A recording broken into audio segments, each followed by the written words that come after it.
बीच road में चलती गाड़ी में उसका जन्म हुआ है। अगहन महीना जो ये आजकल का दिन होता है सब अपने ही कर लेता है। ये माड़ा बीड़ा सब अपने मास्टर को मारने दौड़ता है। ये काशी मतलब शरारती थे बचपन में। अरे बाबा हमारा भलाई नहीं है, वो पूरा झारखंड का भलाई कर रहा है। हाँ हाँ हाँ तो कैसे रुकेगा जब सब कोई पसंद करता है, तो माँ में कैसे रुकेगा। बच्चों में भी खेल कूद में आगे था। कहते हैं भगवान ने इस दुनिया में सबसे मजबूत कुछ बनाया है तो वो है एक माँ। माँ की ममता ईश्वर को भी मजबूर कर सकती है। माँ वो शक्ति होती है जो सींचती है एक छोटे से मांस के लोथड़े को तब से जब वो इस धरती पर चल भी नहीं सकता। माँ, उनकी माँ और दादी ने इस घर को संभालने का बीड़ा उठाया।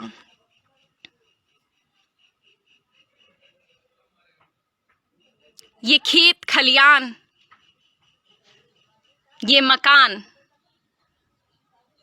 और भारत। जब भी भारत की बात आती है तो भारत की वर्षों की गुलामी भी याद आती है और वो भी याद आता है कि क्रांतिकारी इनकलाब जिंदाबाद के नारे कैसे लगाते थे कि तोपचाची के मानटाड़ इलाके में टाइगर जयराम महतो नाम तो लगभग सबने सुना है। झारखंड के जाने माने चेहरों में से एक, लेकिन कोई राजनीतिक चेहरा नहीं, परिचय एक क्रांतिकारी का है। जब भी बात क्रांति की आती है, क्रांतिकारियों की आती है, तो मन में एक सवाल हमेशा बना रहता है कि उस माँ का हृदय कितना मजबूत होगा जिसने अपने बेटे को क्रांति करने के लिए भेजा है, जिसने समाज के लिए अपने बेटे को समाज का बेटा बनने का हुक्म दिया है। आज हमारे साथ मौजूद हैं टाइगर जयराम महतो की माँ शीला देवी जी। यूं तो टाइगर को झारखंड ने और पूरी दुनिया ने केवल दहाड़ते हुए देखा है। हाँ, कभी कभी वो भावुक भी हो जाया करते हैं, पर आज पर्दे के पीछे की कहानी, वो जो टाइगर जनसभाओं में दहाड़ता है, वो जो टाइगर हक और हुकूक की बात करता है, उसकी माँ का जिगरा आज आप देखेंगे। आंटी, सबसे पहले तो हम प्रणाम करते हैं आपको, खुश रहिए और आपका स्वागत करते हैं हमारे चैनल में। आज मैं आपसे कहानी जानूंगी टाइगर जयराम महतो के जीवन की। सबसे पहले तो टाइगर जयराम महतो जो हैं, आज जयराम जी, उनका जन्म जो है वो कहाँ पर हुआ? धनबाद में कहाँ पर? धनबाद में नहीं हुआ है नूनी। अच्छा। हम जाते थे हॉस्पिटल मोहदा। हाँ। तो मोहदा का मेम साहब नहीं था। अच्छा। तो हम फिर धनबाद जाने के लिए तैयार था, लेकिन बीच रोड में चलती गाड़ी में उसका जन्म हुआ है। चलती गाड़ी में जन्म? हाँ, चलती गाड़ी में उसका जन्म हुआ है। अच्छा, ठीक है, वहाँ जन्म हुआ चलती गाड़ी में। उसके बाद सबको पता है कि जयराम जी के जो पिताजी थे वो बचपन में ही गुजर गए। बचपन में नहीं, देखिए 3 साल इसका जन्म हुआ था, उसका अच्छा, बाद 3 साल? 3 साल के थे? बचवा मेरा 3 साल था। 3 साल के उसका बाद। अच्छा, उस समय जो जयराम जी के छोटे भाई हैं उनकी उम्र क्या रही होगी? वो तो बेटा आराम 7 महीना का मेरा पेटे में था और उसका पिताजी गुजर चले गया। गए। हाँ, आपके जो पति थे वो भी क्रांतिकारी थे। हाँ, तो जब शादी होके आप आई, उस समय भी वो क्रांति में लगे हुए रहते थे। सब कुछ।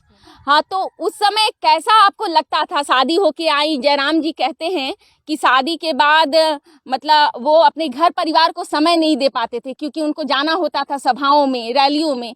तो उस समय आप जो थी, आप उस समय का नजारा जरा दर्शकों को बताइए कि कैसा उस समय परिवार होता था।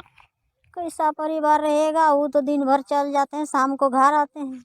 शाम को आते थे और जो घर गृहस्थी का सारा काम था काम वो कर को निकलता है, करके निकलते थे। हाँ करके निकलते हैं, सुबह शाम करते थे। अच्छा, ठीक है। एक बात बताइएगा, जयराम जी आपकी बहुत इज्जत करते हैं और बोलते हैं कि मेरी माँ जो है बहुत मजबूत है। वो कहते हैं कि ये खेती करना वगैरह वगैरह सब आप करती थी। सब आप जितना है ना सब हम सब आप करती थी। ट्रैक्टर से हाल जोताएगा, जैसे कि कमीन से धान उन सब, और जो अगहन महीना जो ये कल का दिन होता है हाँ। सब अपने ही कर लेता है। ये माड़ा बीड़ा सब अपने, सब आप करती थी। सब आप। पैसा कौड़ी का इनकम नहीं था तो सब जब पैसे से करवाएगा तो कहाँ से खुद ही होगा? करना पड़ेगा। हाँ, खुद ही करना। ये आलू लगाए हैं, हम लगाए हैं आलू। आलू आप लगाई। हाँ फसल देख रहे हैं बाड़ी में। हाँ, हाँ, सब ही साग वगैरह सब हम, सब आप लगाए हैं। सब हम। अच्छा, आपके जो पति नहीं रहे क्रांति के कारण, क्योंकि क्रांति में उनको आगे बढ़ना था और झारखंड को उनको बचाना था, बेटा भी उसी राह पे चल रहा है। वो बहुत सारा लोग का पर्दाफाश भी कर रहे हैं कि कौन कितना का चोरी कर रहा है झारखंड का संपत्ति।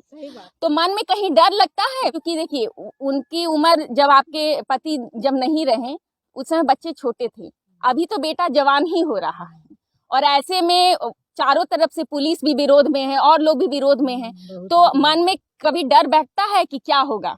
डर बैठेगा कि अब डर बैठने से और कुछ होगा? जब बेटा मेरा ये निकल गए हैं तो और छोड़ेगा बेटा? नहीं, मतलब आप बेटा के साथ हैं? हाँ साथ हैं। हाँ। अच्छा, और एक बात और आंटी, बहुत बार बात होता है कि टाइगर जयराम जी जो है, मैंने उनसे सवाल पूछा था कि आप शादी कब कीजिएगा, क्योंकि सब लोग जानना चाहता है। तो वो कहते हैं कि क्रांति के लिए हम आगे बढ़ रहे हैं और मेरे पास समय नहीं है कि हम पत्नी को दे पाएंगे। तो आप क्या कहती हैं इस पे? तो ले बेटा जो बोलेगा वही सही होगा।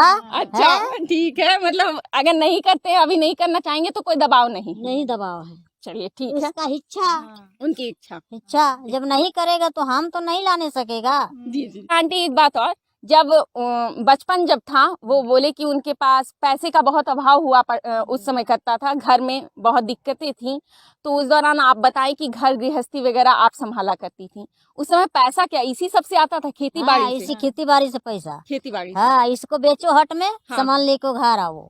अच्छा, तेल साबुन नून जो घटा है घर में सब लेके आए। अच्छा, मतलब आप ही सारा कुछ इसको बेचने का भी करती थी? हाँ। पढ़ाई भी तैयार। और उसके बाद अच्छा, और एक बात और, जैसे टाइगर जयराम जी पढ़ने में बहुत तेज हैं और ऐसे जगह से निकल के यहाँ से, जहाँ से शहर बहुत दूर है, पर वो अपना पढ़ाई आगे पीएचडी तक लेके गए और अभी कर भी रहे हैं।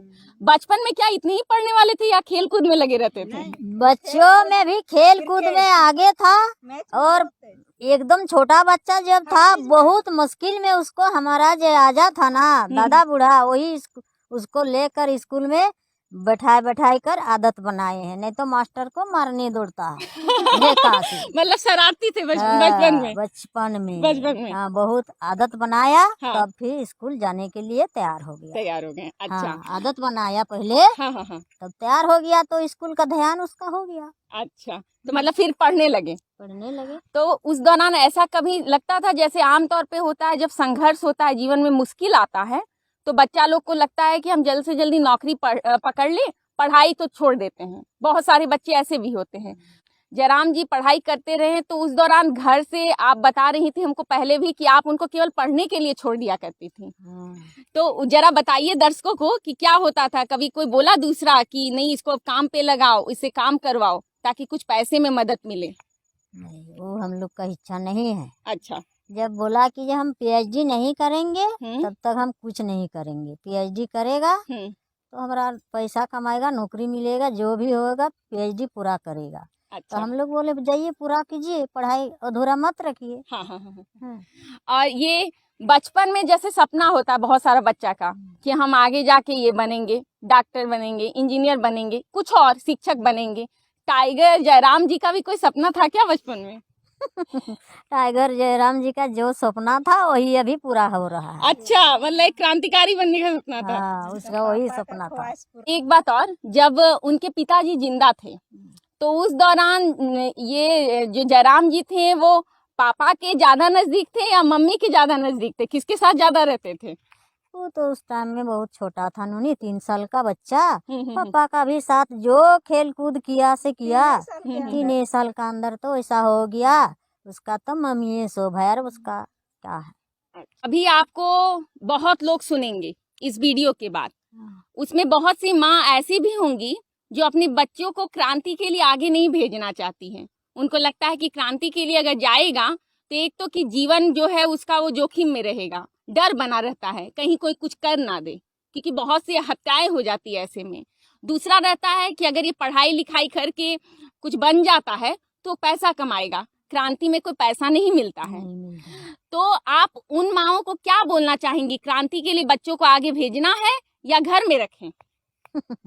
वो यार पीछे हटेगा। करंती में आज जब निकले हैं बच्चा, तो करंती पूरा नहीं होगा तो बच्चा कैसे हम हाँ, मतलब बच्चा को आगे जाने देना चाहिए, जाने देना चाहिए। क्रांति के लिए। उसका रोक नहीं करना चाहिए सच्चाई के रास्ते। सच्चाई के रास्ते। अरे बाबा, हमारा भलाई नहीं है, वो पूरा झारखंड का भलाई कर रहा है। हाँ हाँ हाँ। है तो हाँ। कैसे रुकेगा? जब सब कोई पसंद करता है तो माँ में कैसे रुकेगा? बिल्कुल बिल्कुल बिल्कुल। अच्छा, आप बता रही थी कि आपका जो पिछले साल इसी समय पैर टूट गया था, जंघा टूट गया। हाँ।